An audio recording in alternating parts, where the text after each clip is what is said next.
Hi, Hey, welcome to Eckert & Sons Trading Memories and Memorabilia Edition, starring me and me. and Eric. And today we're going to talk about Jack Buck!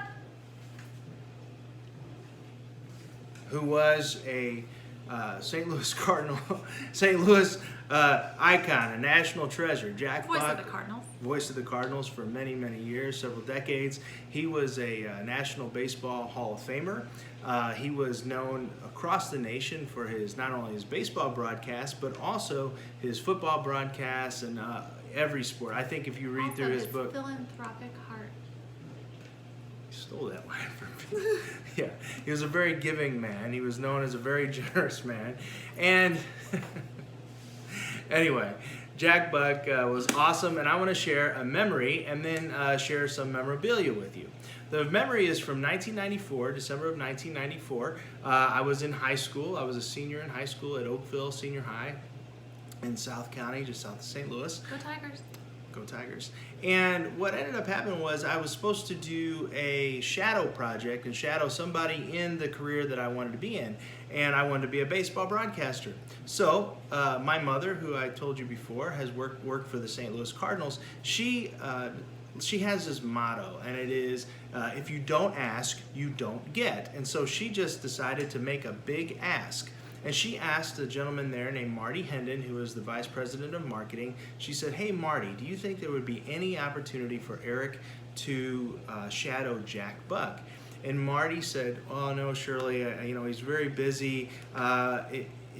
I think I'd be able to get him in with any of the sports broadcasters in town, but Jack's pretty busy." And my mom said, "Okay," she just thought she'd ask. Well, lo and behold, not long after that, Jack Buck was walking through the offices of Busch Stadium, and my mom heard his very distinctive voice as he greeted people as he walked through the offices, and she stepped out into the hallway, and she said, "Hello, Mr. Buck," and she explained the scenario, and she says, "I was wondering if my son would be able to shadow you." And he said, "Sure." He said, "Just call my secretary." Her name was Jan Fox, I believe. He said, "Call my secretary and set up the time." So in December, the winter of 1994, I went to the KMOX studios in downtown St. Louis near the stadium, and I was able to shadow Jack Buck for about 4 hours that evening. It was a wonderful night. I walked into the lobby. He came out. He greeted me. Took me back to his office. He opened some mail. So it was just normal daily stuff for him. But what was really cool was he walked me around the offices and introduced me to all these different people, all these different radio personalities. I remember one guy was Ron Jacober. I think Randy Carricker was there and some other folks. And he introduced me like I was a longtime friend of his. He said, "This is Eric." He goes to Oakville High School, and he was just very, very cool. He sat down and he cut a promo for a funeral home and told me some stuff about the guy who owned the funeral home. But anyway, he shared these inside stories. He treated me like a friend, and it was really, really cool. But one of the things he told me that night was, he says, "I hope you don't mind." He says, but we're gonna have Musial and Brock are coming in tonight, and we're gonna have Gibson on the phone." So all of a sudden I got really nervous, and because Bob Gibson was going to be on the phone, and Stan Musial and Lou Brock were going to be in the studios. But all of a sudden Stan Musial called, and he was sick. He couldn't make it. But Lou Brock and his wife did come into the studio, and Jack Buck, we all sat in the studio, and Jack Buck played highlights from their different careers, and then had these guys comment on it. So I got to speak to Bob Gibson that night on the phone, and I got to sit next to Lou Brock and his wife while Lou was being interviewed by Jack Buck. And the interesting thing about that night is I didn't totally grasp the significance of the evening, and I had 2 baseballs.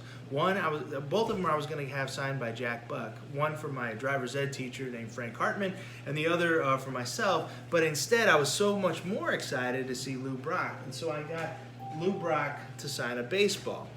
Now, sadly, I did not get Jack Buck to sign a baseball. How stupid of me, right? He signed the one for my driver's ed teacher. So I had this great time with Jack Buck, and what was interesting was he says something about dinner. So I had dinner with Jack Buck that night. He threw me a $5 bill, me and this college student. He threw us a $5 bill, said, "Go up and get dinner." and we all had corn chips, Fritos, and a Coke. So that was my one-time dinner with Jack Buck, and it was very cool. And when he died in 2002, I was a reporter for the Springfield News Leader, and the Springfield News Leader allowed me to write a column in remembrance of Jack Buck, and I'll always remember that. So anyway, do you have any memories that you'd like to share of him? I just feel like that iconic call with when Ozzie Smith hit the home run. I mean, every Cardinal fan knows what it Go crazy, folks. Go crazy. But also, I think that probably the most moving thing was after 9/11, he was so sick. Yeah. But he got up and did that whole poem that he had written, and I don't know that anybody can watch that without crying. And this is Jack Buck, for those who might not know who he is. And he died that following June. Yeah, he died in 2002. So.